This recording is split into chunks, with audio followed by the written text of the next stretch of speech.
Union with the divine এই চ্যানেলের পক্ষ থেকে সকল শ্রোতা বন্ধুদের কাছে আমার সশ্রদ্ধ প্রণাম রইল।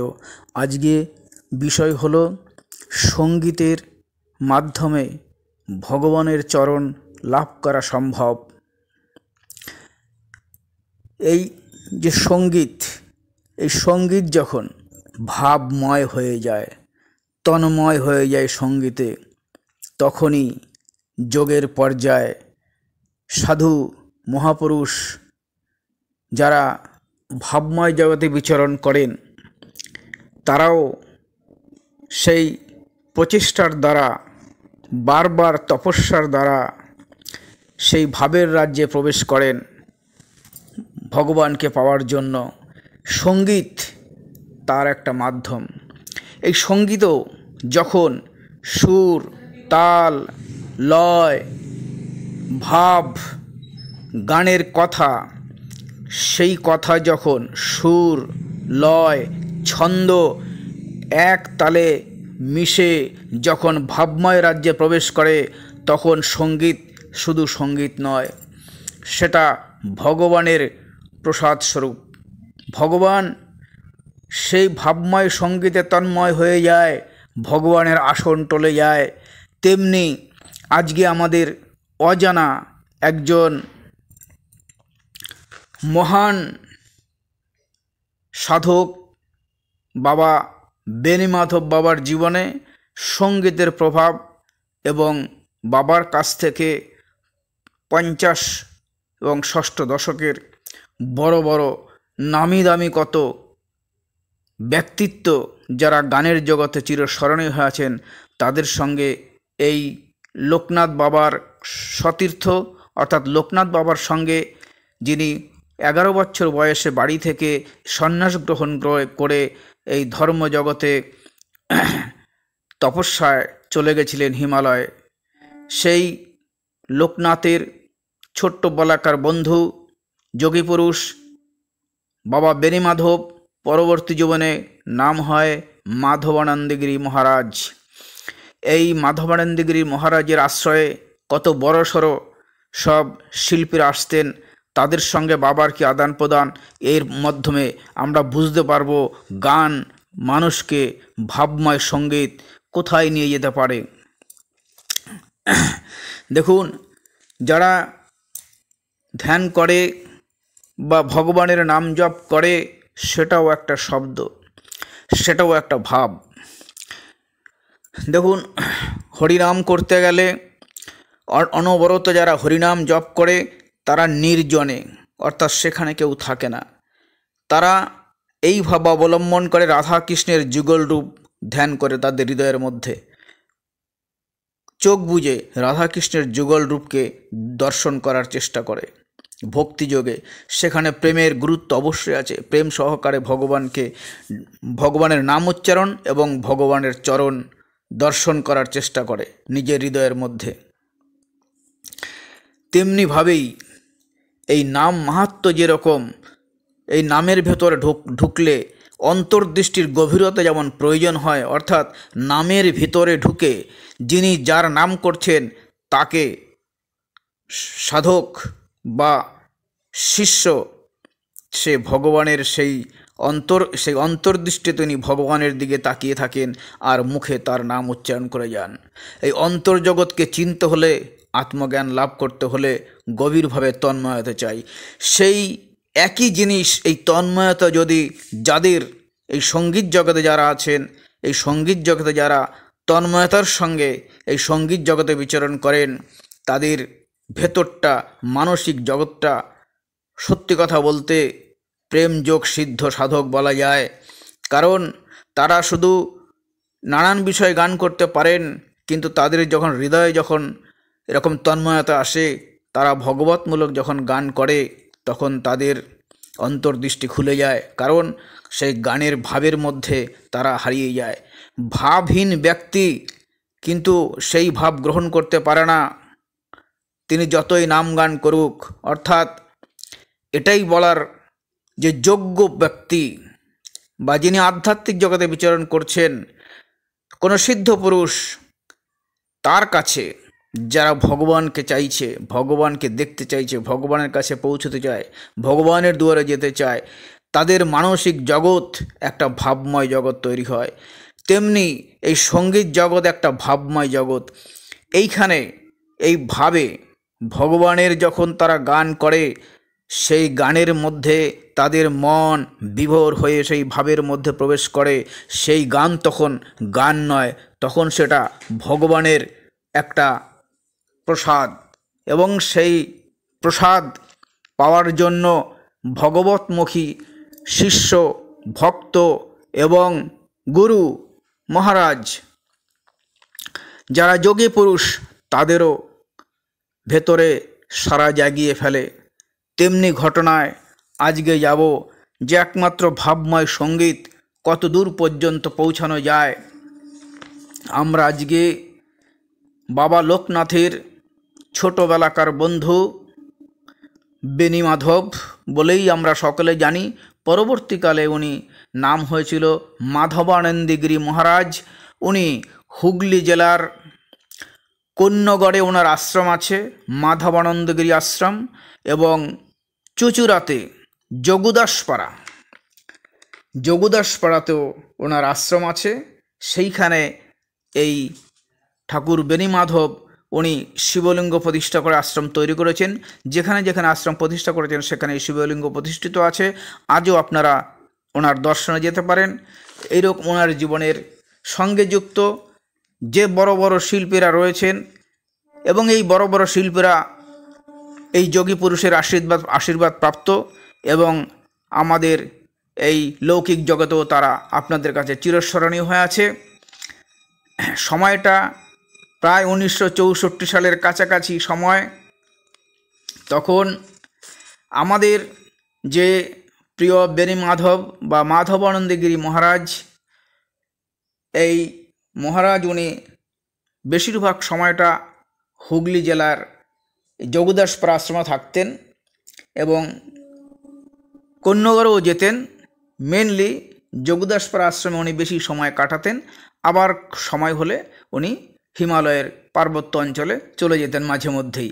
তেমনি ওই সময়টায় অনেক ভক্ত বাবার কাছে দীক্ষা নিয়েছিল। বাবার একটা বৈশিষ্ট্য ছিল যে ঠাকুর বাবার সঙ্গীত খুব ভালোবাসতেন, নিজে গাইতেন, এবং শুধু তাই নয়, বাবা সুন্দর সেতারা বাজাতে পারতেন। ঠাকুর বাবার এই সঙ্গীত শুনে তখনকার সময়ে নামকরা বড় বড় শিল্পী বাবার ভক্ত এবং শিষ্য হতে আরম্ভ করেছিল। প্রসঙ্গক্রমে বলি, ডক্টর সনৎ ঘোষ উনি বাবার থেকে দীক্ষা নিয়েছিলেন, এবং ওনার সুপুত্র প্রখ্যাত সুরকার নচিকেতা ঘোষ, এবং নচিকেতা ঘোষের সঙ্গে বাবার আলাপ আলোচনা এবং বাবার সান্নিধ্য, এবং পরবর্তীকালে দীক্ষা গ্রহণ করেছিলেন। শুধু তাই নয়, দ্বিজেন মুখোপাধ্যায় বাবার আশীর্বাদ প্রাপ্ত দীক্ষা নিয়েছিলেন। প্রতিমা বন্দ্যোপাধ্যায়, জগন্ময় মিত্র, সতীনাথ মুখোপাধ্যায়, উৎপলা সেন, ছবি বন্দ্যোপাধ্যায়, বিখ্যাত সেতারবাদক নিখিল বন্দ্যোপাধ্যায়, এরকম তখনকার সময়ে স্বর্ণযুগের সব বিখ্যাত শিল্পী, যারা আমরা অনেকেই হয়তো খোঁজ রাখি না, সেই সমস্ত শিল্পীরা এই বাবার কাছে দীক্ষা লাভ করেছিলেন, এবং বাবার কাছে তাদের যাতায়াত ছিল। এই ঠাকুর বাড়িতে এই সঙ্গীত শিল্পীদের আনাগোনা হয়েই থাকত। এই সঙ্গীত শিল্পীদের মধ্যে প্রথমে এসেছিলেন শ্রী জগন্ময় মিত্র। তখন রেডিওতে শনিবার রবিবার অনুরোধের আসরে বেজে উঠত এই প্রখ্যাত শিল্পী জগন্ময় মিত্রের গান, আমি দুরন্ত বৈশাখী ঝড়, তুমি যে বন্যী শিখা, ভালোবাসা মোড়ে ভিখারি করেছে, চিঠি তুমি আজ কত দূরে, 7 বছর আগে, 7টি বছর পরে, স্বপন সুরভি মাখা। এই সমস্ত গান নিয়ে তখনকার সময় জমজমাট পরিস্থিতি।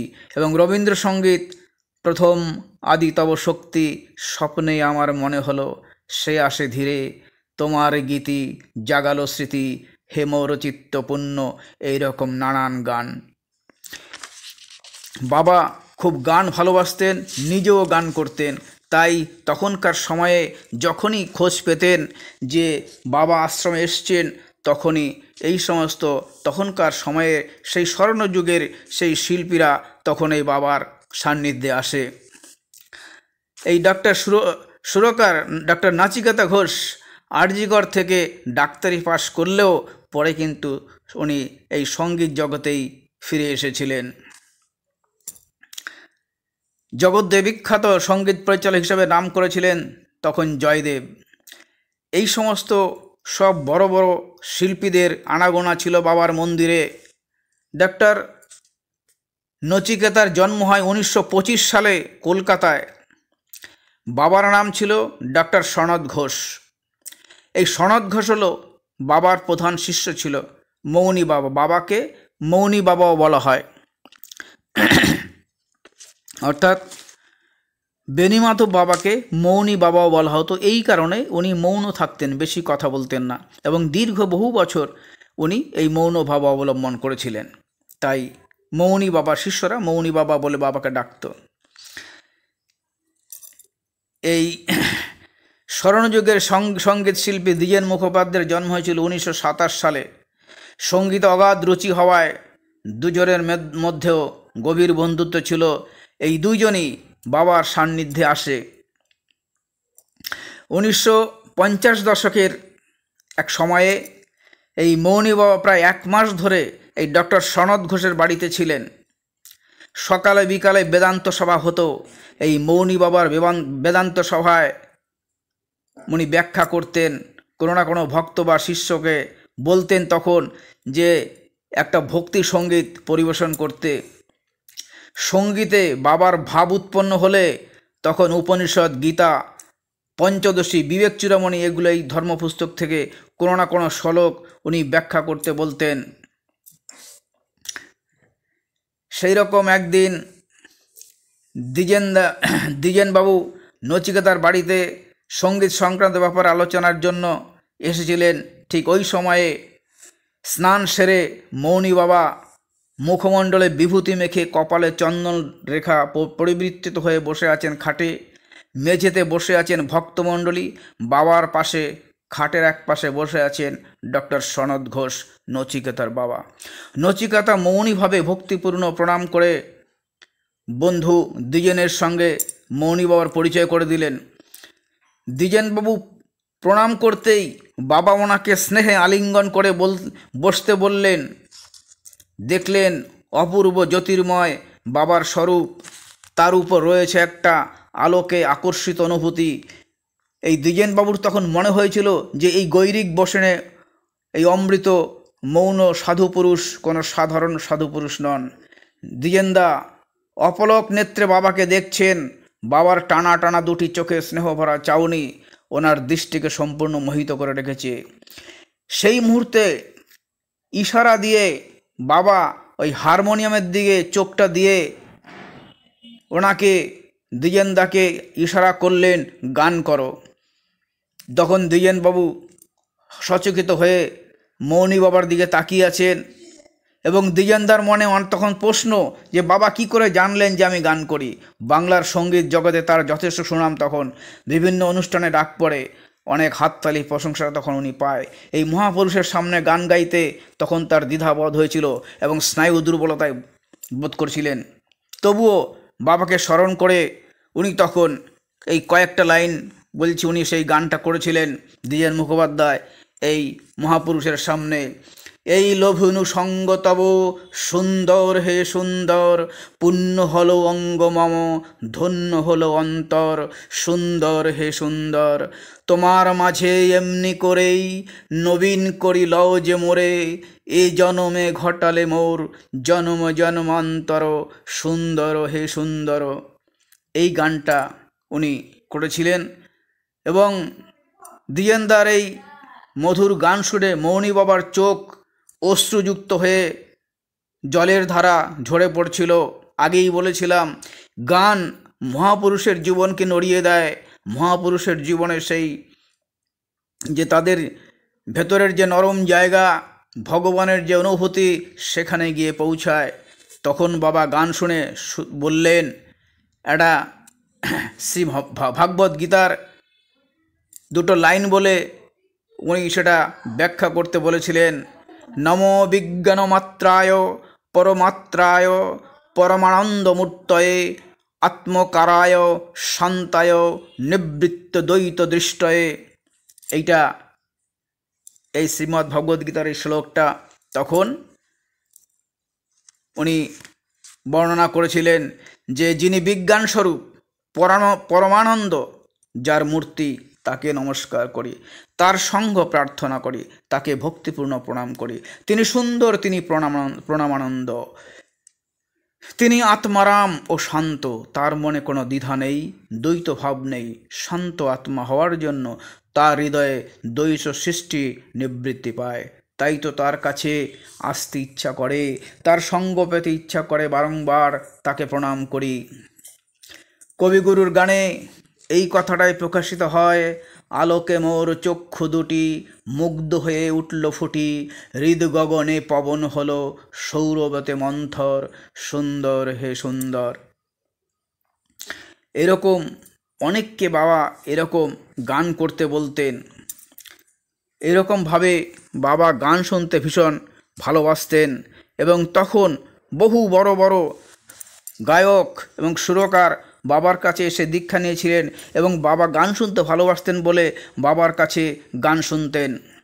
এমনকি রবি ঠাকুরেরও কিছু কিছু গান কখনো কখনো শুনতেন এবং তখন ভক্তরা অনেকে অনেক গান শুনিয়েছিলেন। তার মধ্যে একটি কথা হলো যে দুটো লাইন বলছি রবি ঠাকুরের গানের। মহারাজ একই সাজে এলে হৃদয়ে পুরো মাঝে, চরণ তলে কোটি শশী সূর্য মোড়ে লাজে। এই সমস্ত গান শুনে তখন বিহ্বল হয়ে যেত।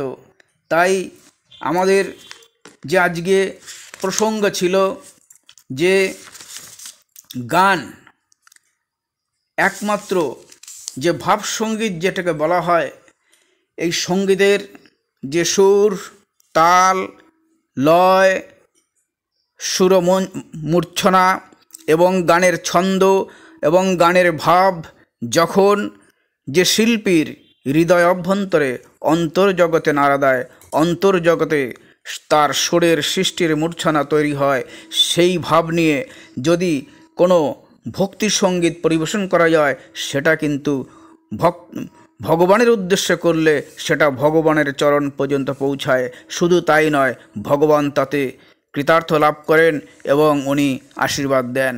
এই সঙ্গীত হলো একটা মহাযোগ সাধনা। আগের ভিডিওতে তাই বলেছিলাম, যারা সঙ্গীতের সঙ্গে যুক্ত আছেন, সঙ্গীতের ভাবগম্ভীর ব্যাপারগুলো, সঙ্গীতের যে কথা, সঙ্গীতের যে ভাব, যেই ভাব নিয়ে সঙ্গীত লেখা হয়েছে, তার যে মনের ভাব, যিনি গাইছেন তার মনের ভাব অনেকটা এক টাইপের হতে হয় এবং যিনি সুর দিচ্ছেন তারও সেই মনের ভাবটি এরকম ভাব, অর্থাৎ ভাব জগতে তারা বিচরণ করেন বলেই এরকম সুন্দর সুন্দর সঙ্গীত পৃথিবীতে তৈরি হয়েছে। এবং এই সঙ্গীতের মাধ্যমে অনেকেই ব্রহ্মত্ব লাভ করেছেন এবং বড় বড় মহাপুরুষের সান্নিধ্য লাভ করেছেন এবং তাদের জীবন ধন্য করেছেন। সঙ্গীত হলো মহাসাধনার জিনিস।